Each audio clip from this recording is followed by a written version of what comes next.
आदमी ने अपनी राइफल को जैकेट से ढक दिया और उस पर हेलमेट भी पहना दिया। फिर दीवार में एक छोटा छेद बनाया और उसमें दूरबीन लगा दी। उसने डमी को हिलाना शुरू किया ताकि दुश्मन स्नाइपर गोली चलाए और उसकी जगह पता चल सके, लेकिन सामने वाला बहुत चालाक था, उसने गोली नहीं चलाई। अब आदमी बेचैन होकर इधर उधर टहलने, तभी अचानक हेलमेट नीचे गिर गया। वो दीवार के पीछे फंसा था। उसे पता था कि जैसे ही सिर बाहर निकालेगा तुरंत गोली लग जाएगी। उसका वॉकी टॉकी भी टूट चुका था। तभी उसने पास पड़ी एक लाश के पास रेडियो देखा। उसने जमीन से लकड़ी उठाई और दीवार से तार निकालकर हुक बना लिया, लेकिन जब कोशिश की तो हुक 7 से 8 मीटर दूर पड़े रेडियो तक नहीं पहुंच पाया। तभी तेज आंधी आई और धूल उड़ने लगी। उसने सोचा यही मौका है और दौड़ पड़ा। दुश्मन उसे देख रहा था।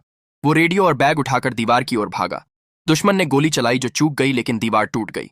छिपने की जगह कम बची थी। रेडियो खराब था और दौड़ने से उसकी चोट फिर से खुल गई। उसने बेल्ट से जांघ बांधकर खून रोका और चाकू से गोली निकालने लगा। बहुत दर्द के बाद उसने गोली निकाल ही ली। पानी की बोतल भी गोली से फट चुकी थी। अब उसने दुश्मन की जगह ढूंढनी शुरू की।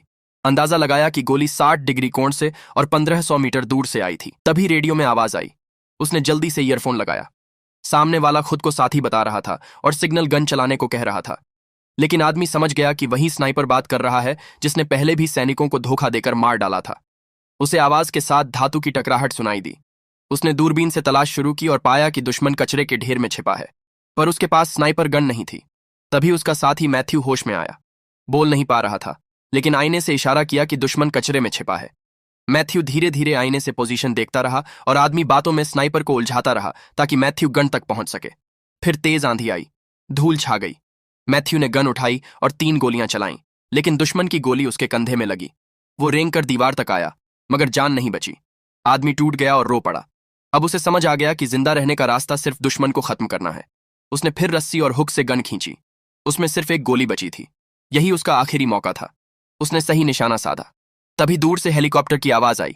मदद आने वाली थी। धूल फिर उड़ने लगी। दुश्मन ने गोली चलाई और उसने भी फायर कर दिया। उसकी गोली बिल्कुल सही जगह लगी, लेकिन उसे अब भी पूरा यकीन नहीं था।